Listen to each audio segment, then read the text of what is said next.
Labas! Šiandienos mūsų tema – augalų kompozicijos vazone. Galima tokias kompozicijas susikurti pačiam tikrai nesudėtinga ir pasisodinti į vazonus, bet jeigu jums reikia pagalbos arba jeigu jūs neturite laiko, tai mano siūlymas būtų ne kviesti specialistą pas save į namus, į kiemą ar į balkoną, o atvažiuoti į kokį nors augalų centrą ir paprašyti darbuotojų, kad pasodintų tą kompoziciją už jūs. Tai va, aš dabar esu tokiam augalų centre Vilniuje pas mūsų lektorę kraštovaizdžio architektę Liną Puodžiūtę. Ir pasižiūrėsim, kaip jinai pasodins kompoziciją baltų gražių gėlių, kuri bus skirta vienai kepyklėlei.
Turim du dalykus padaryti, kad gėlytės augtų gerai ir žydėtų. Tai visų pirma, reikia užtikrinti trąšų kiekį.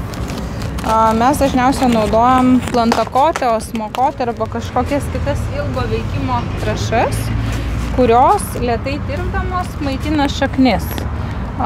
Jos yra veiksmingos apie 6 mėnesius. Tai į lovelį dažniausiai į apatinį sluoksnį yra paberiama trąšų, tam, kad ta mityba jinai būtų užtikrinta.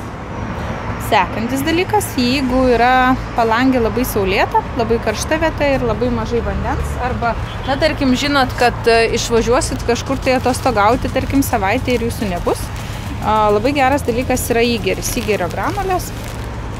Jos atrodo maždaug taip, konsistencija kaip druskos, bet jos išbrinksta, yra veiksmingos netgi 5 metus.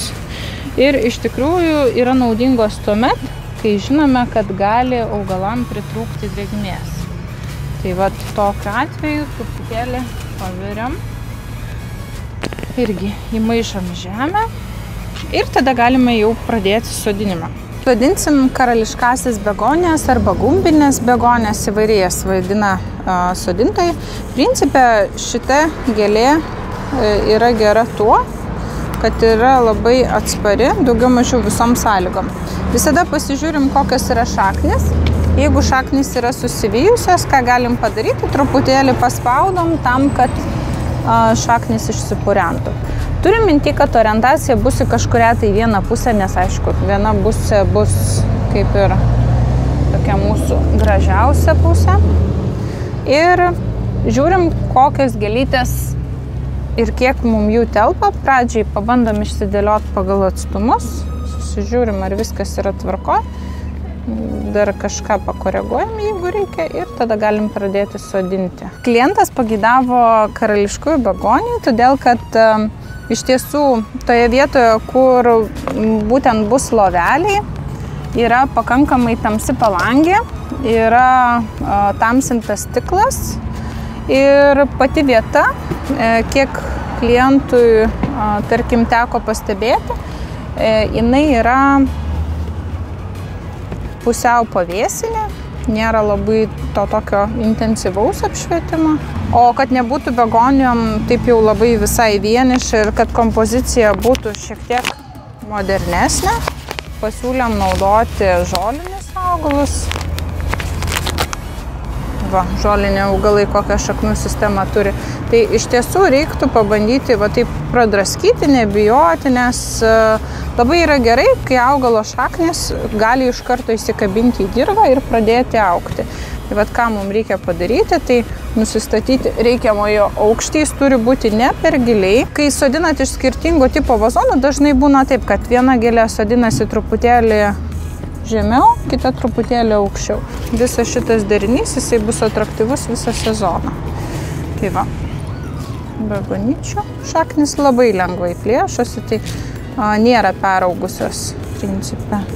Kai būna labai susivijusios šaknis ir nieko mes nepadarom, tai tuomet augalas nesupranta, kad jisai turi galimybę jau kabintis į naują dirvą ir dažniausiai toliau bando taip pačiai augti, suka savo šaknis, tą pačią kryptim kaip yra įpratęs. Dėl to tas pradraskimas atrodo galbūt ir skausmingai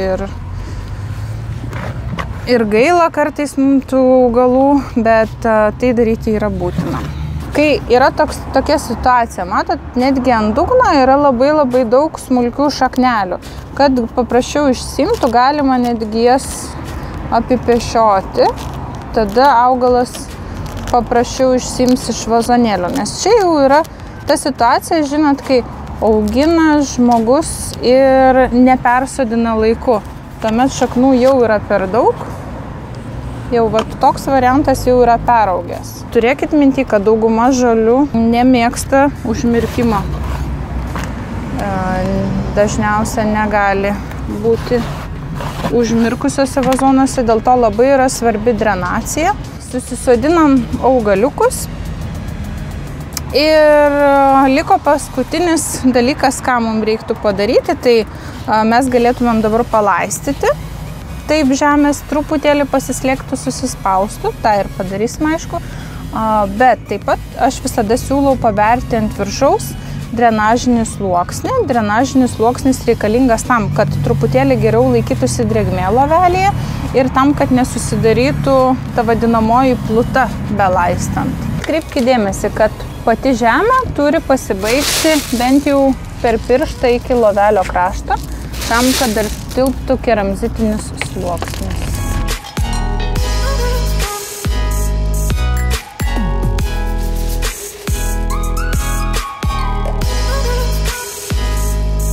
Na ką, darbas yra baigtas, beliko palaistyti ir džiaugtis. Tai ačiū, kad žiūrėjot. Šitą vazonėlį, man atrodo, kur prie Tyri kepyklėlės, ar ne, galima bus pamatyti Vilniuje senamiesty gyvai. Pasižiūrėkit, kaip auga. Jeigu patiko šitas video, spauskit like. Ir jeigu norėtumėt gauti mūsų video ir daugiau, tai prenumeruokit mūsų kanalą. Ate. Iki.